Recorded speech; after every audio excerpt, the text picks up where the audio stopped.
राजस्थान के मशहूर शहर बीकानेर के पास एक छोटा सा गांव है, भयगढ़, जहां जितनी रेत है उतना ही पानी भी, जहां जितने ताप के साथ सूरज चमकता है उतनी ही शीतलता के साथ वक्त बेवक्त चांद भी निकलता है।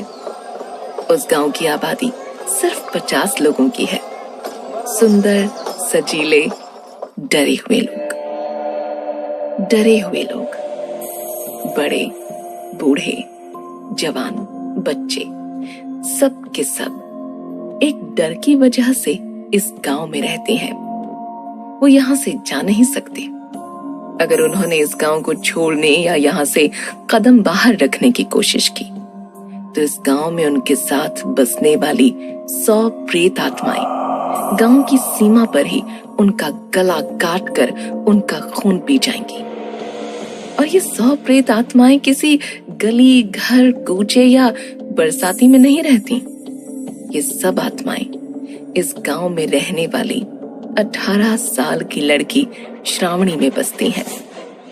श्रावणी गांव की एक छोटी सी परचून की दुकान चलाने वाले केशव काका की बेटी। श्रावणी को देखकर किसी को यकीन ही नहीं होगा कि ये शांत, सौम्य और नाजुक सी दिखने वाली लड़की किसी आत्मा के वश में हो सकती है।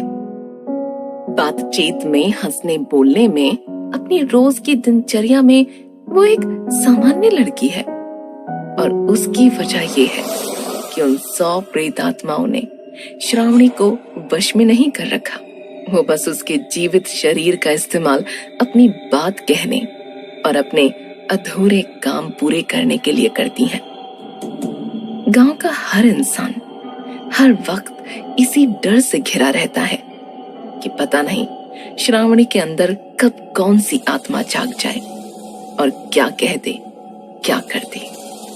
इसलिए जब 10 साल की उम्र में श्रावणी के अंदर से एक 34 साल के आदमी की रो रो कर आवाज आई थी और उसने गांव वालों को चेतावनी दी थी कि अगर इस गांव से श्रावणी या गांव का कोई भी इंसान अपने निर्धारित प्राकृतिक मृत्यु से पहले निकलने की कोशिश करेगा तो इस बच्ची के अंदर समाई 100 आत्माएं उसका खून पी जाएंगी।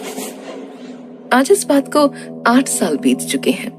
न श्रावणी को पता है और न केशव को कि ये 100 आत्माएं कौन है, श्रावणी में क्यों बसती हैं, किसी गांव वाले को बाहर क्यों नहीं निकलने देती, समय समय पर अपने गुस्से से गांव पर मुसीबत क्यों लेकर आती हैं।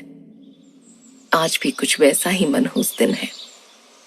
भयगढ़ के मुखिया चंदन लाल के यहाँ पोता पैदा हुआ है। दादा बनने की खुशी में चंदन लाल ने एक छोटा सा उत्सव रखा है। गांव के सब मुख्य लोग उस उत्सव में आए हैं और चंदन लाल को, उसके बेटे अजर और उसकी बहू रागिनी को बधाइयां दे रहे हैं।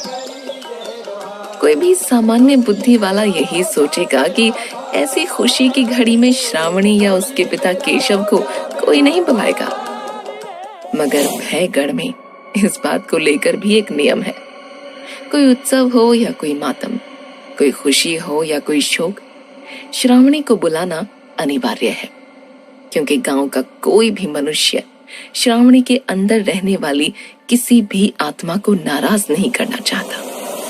इसलिए कुछ ही देर में एक लाल रंग का घाघरा चोली पहने, हाथों में रसगुल्लों की एक छोटी सी मटकी लिए लहराती खिलखिलाती श्रावणी, जिसे उसके अंदर रहने वाली आत्माओं द्वारा किया गया कोई भी बर्ताव या कांड याद नहीं रहता था, वो अपने पिता के साथ उत्सव में आ गई। उसे देखकर लोग ठिठक गए, मगर श्रावणी को कुछ कहना या उसका अपमान करना मृत्यु को न्योता देने के बराबर था। इसलिए भयगढ़ के सब लोग श्रावणी से न चाहते हुए भी सामान्य व्यवहार करने की कोशिश करते थे। श्रावणी अपनी मधुर मुस्कान और खुशी भरी बड़ी बड़ी हरी आंखें लेकर नवजात शिशु को देखने आई। रागिनी ने तुरंत डर के मारे पालना पकड़ लिया, मगर उसके पति अजर ने और उसके ससुर चंदन लाल ने उससे सामान्य रहने को कहा। श्रावणी ने रसगुल्लों की मटकी रागिनी को दे दी और बड़े स्नेह से शिशु को देखने लगी। मगर शिशु को देखते देखते अचानक उसके सुंदर मुखड़े की मुस्कान बुझने लगी। उसकी हरी आंखें तूफान के बादलों की तरह काली हो गईं। उसकी आंखों में खून भरे लाल डोरे उतर आए। उसका सुनहरा रंग धूमिला पड़ गया और वो एक शैतानी हंसी के साथ जमीन से 2 फुट ऊपर उठ गई और उसका दिल दहला देने वाला ठहाका पूरे घर में गूंज उठा। और फिर श्रावणी के गले से निकली एक कांपती बुढ़िया की आवाज, जिसने सबके पैरों तले जमीन खींच ली। अच्छा बेवकूफ बनाया रागिनी तूने अपने पति और ससुर को। ये दोनों मंद बुद्धि आदमी वारिस पैदा होने की खुशी में पूरे गांव को बुलाकर माखन घी खिला रहे हैं, ये जाने बिना कि ये बच्चा इस खानदान का खून है भी या नहीं। श्रावणी, ये क्या बकवास कर रही है? चुप हो जा, ये मेरा बेटा है। अजर बेटा कुछ मत बोल, ये श्रावणी नहीं बोल रही। केशव, अगर तेरी बेटी ये सच नहीं बोल रही तो क्या हुआ? मैं तो तेरी बेटी के अंदर से बोल रही हूँ ना, और सच बोल रही हूँ। सुन चंदन लाल, तेरी बहू के पेट में बीज डालने वाला अजर नहीं, तेरे ही घर में रह रहा तेरा भतीजा मांडू है। तेरा बेटा अजर काफी नहीं था तेरी बहू के गर्भ में बीज बोने के लिए, इसलिए ये आधी आधी रात को तेरे बेटे से छुप छुप कर गोदाम में मांडू के साथ मुंह काला करती थी। तेरा पोता उसी की उपज है। मैं तो बच्चे का मुंह और आंखें देखकर ही सारी कहानी समझ गई थी। मना खुशियां, मना अपने बेटे की मर्दानगी का मजाक। उस कलुषित किंतु सच कहने वाली आत्मा की बात सुनते ही उत्सव मातम में बदल गया। जैसे ही ये सब कहकर श्रावणी चक्कर खाकर जमीन पर गिरी, अजर अपमान, धोखे और क्रोध की आग में जल उठा। मांडू, जो वहां सबको खाना दे रहा था, वो भागने की कोशिश करने लगा। रागिनी ने अपने बच्चे को डर के मारे सीने से लगा लिया और रो रो कर माफी मांगने लगी। चंदन लाल तो जैसे सुन्न हो गया, न जाने क्या अनर्थ होने वाला था। अजर ने दीवार पर टंगी तलवार उठाई और गुस्से से चीखते हुए अपने भाई मांडू के सीने में उतार दी। लोग चिल्लाकर यहाँ वहां भागने लगे। केशव और कुछ लोग अजर को रोकने की कोशिश करने लगे, मगर अजर के सर पर खून सवार था। उसने बच्चे को रागिनी से छीना और उसे उल्टा कहकर उसका सर धड़ से अलग कर दिया। रागिनी के खून के छींटे चंदन लाल के चेहरे पर पड़े तो उसे होश आया और उसने झट से शिशु को अजर से दूर कर दिया, ताकि गुस्से और अपमान में अंधा उस अबोध शिशु के साथ कहीं कुछ कर न दे। अजर ने तलवार फेंकी और अपने भाई और अपनी पत्नी के खून में सना चीखता चिल्लाता वो घर से कहीं दूर निकल गया।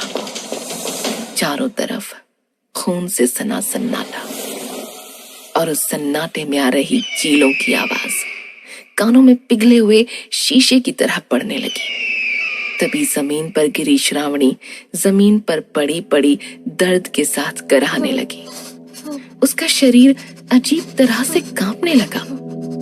फिर वो दर्द की कर्राहट रोंगटे खड़ी कर देने वाली गुर्राने की आवाज में बदल गई। सब लोग डर के मारे जमीन में गड़ गए। केशव का कलेजा मुंह को आने लगा। कोई अपनी जगह से हिलना मत। श्रावणी के शरीर में कोई और आत्मा जाग रही है। ये श्रावणी नहीं, कोई और होश में आ रहा है। राणावत काका, तेरी बीवी रज्जो ऐसे ही खाई में गिर गई क्या? क्यों झूठ बोल रहे अपने बच्चों से? बताया क्यों नहीं कि दूजी औरत के चक्कर में रज्जो का गला काट के अपने ही ससुर के खेत में गाड़ दिया तूने उसे? ये क्या कह रही है तू श्रावणी? मैंने अपनी रज्जो को नहीं मारा।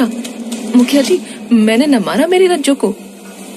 जैसे ही राणावत काका ने ये गुहार लगाई, श्रावणी हवा में उड़कर उसके कंधे पर आ बैठी और उसका चेहरा अपने पंजों से पकड़कर अपने नाखूनों से उसका चेहरा खरोंचते हुए एक दिल दहला देने वाली आवाज में बोली, मेरी रज्जो चुप करता है या यहीं तेरी गर्दन मरोड़ दूं? हाँ? तुझे क्या लगता है तू झूठ बोलकर बच जाएगा? नहीं, आज से 13 दिन बाद अमावस्या की काली रात को तेरे कमरे के बाहर जो पीपल का पेड़ है ना, वहां से रेंग रेंग कर उतर कर तेरे बिस्तर तक आएगी और तेरा सर, याद रख, तेरा सर अपने साथ उसी मिट्टी के नीचे ले जाएगी जहां तूने उसे गाड़ा है। नहीं नहीं, ऐसा मत कहो श्रावणी, मैं बेकसूर हूँ। कोई कुछ कहता क्यों नहीं? मुझे बचाओ मुझे इससे। बचना तो तुझे अपनी सरकटी बीवी से है, राणावत काका। ये चेतावनी देकर श्रावणी राणावत काका के कंधों से उतर गई और 100 आत्माओं की दिल दहला देने वाली हंसी पर किसी शैतान की तरह नाचती भाग खड़ी हुई। डरे हुए और पसीने से तर उसके पिता केशव काका श्रावणी का नाम चिल्लाते हुए उसके पीछे भागे। चंदनलाल अब भी अपने नवजात